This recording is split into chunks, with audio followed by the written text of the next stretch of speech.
जम्मू कश्मीर का big boss कौन? जम्मू कश्मीर में असेंबली इंतखाबात इख्तिताम हो चुके हैं।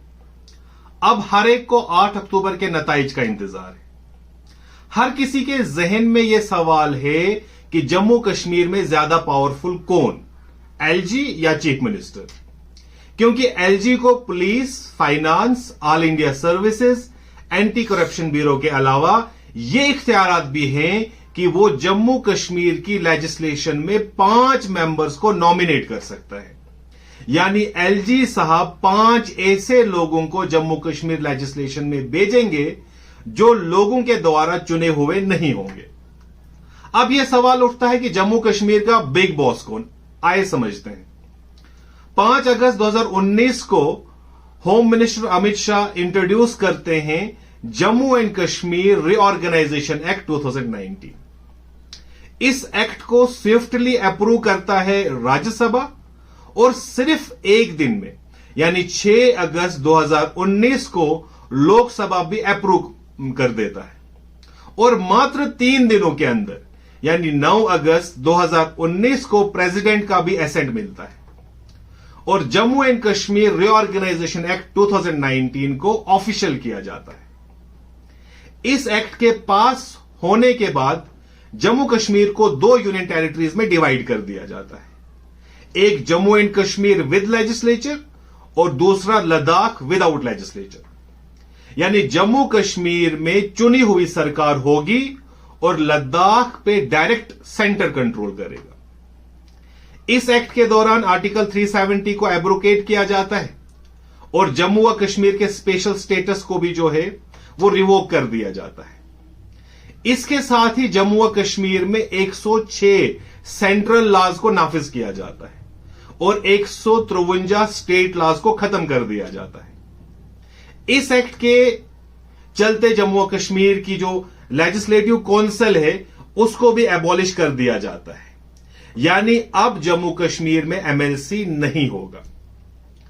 जम्मू व कश्मीर के लोग रीऑर्गेनाइजेशन एक्ट से उबर ही रहे थे कि असेंबली इलेक्शन से ठीक पहले ministry of home affairs amend करती है section 55 of Jammu and Kashmir reorganisation act 2019 और जम्मू व कश्मीर के एलजी को ज्यादा इख्तियारात यानी एडिशनल पावर्स देती है। बहुत सारे लोग सोचते हैं कि जम्मू व कश्मीर के एलजी की पावर्स दिल्ली के एलजी के बराबर है और इन दोनों का जो कॉन्स्टिट्यूशनल स्टेटस है वो एक जैसा है।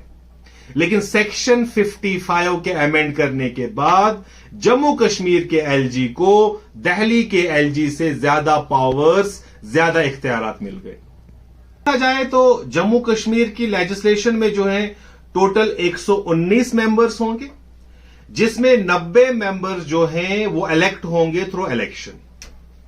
24 जो मेंबर्स होंगे मतलब जो एमएलएज होंगे वो रिजर्व रखे गए हैं पीओ के लिए और जो वैकेंट रहेंगे।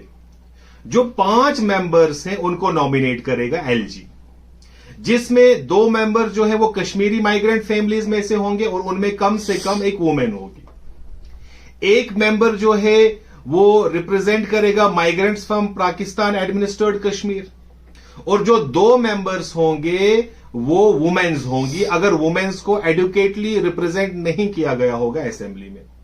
इस तरह एलजी साहब 5 मेंबर्स को जो है वो नॉमिनेट कर सकता है जम्मू कश्मीर की लेजिस्लेशन में। इसके अलावा एलजी साहब के पास फाइनेंस डिपार्टमेंट का भी कंट्रोल रहेगा और जो matter concerning to police, public order, all India services, anti corruption bureau वो सभी एलजी साहब के कंट्रोल में रहेंगे। उसके अलावा जो अपॉइंटमेंट होगा एडवोकेट जनरल का और जो बाकी लॉ ऑफिसर्स होंगे वो सभी एलजी के कंट्रोल में रहेंगे। उसके अलावा जो प्रिजन्स और प्रोसिक्यूशन के मैटर्स होंगे वो सारे एलजी साहब के कंट्रोल में रहेंगे। जैसे कि आपने देखा होगा कि इस असेंबली इलेक्शन में हर एक पॉलिटिकल पार्टी के मंशूर में यह था कि हम प्रिजनर्स को जो है जो ही इक्तदार में आएंगे प्रिजनर्स को रिलीज कर देंगे, लेकिन प्रिजन और प्रोसिक्यूशन के मैटर्स जो हैं वो डायरेक्ट एलजी के कंट्रोल में रहेंगे। अगर हम बात करें जो क्रिटिकल मैटर्स हैं that include security, internal security या ट्रांसफर या जो प्रोसिक्यूशन होगा या जो अपॉइंटमेंट होगा गवर्नमेंट लॉयर्स इंक्लूडिंग जो अटॉर्नी जनरल है वो सारा जो है एलजी के कंट्रोल में रहेगा।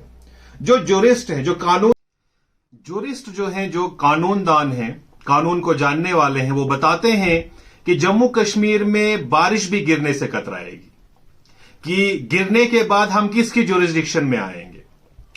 और दिल्ली की तरह आने वाले दिनों में जम्मू कश्मीर में भी एलजी और सीएम के बीच में टसल देखने को मिलेगी। एलजी और सीएम के इस दंगल में एलजी ने सीएम को पछाड़ दिया और जम्मू व कश्मीर के लोग महज तमाशाई बनकर रह गए।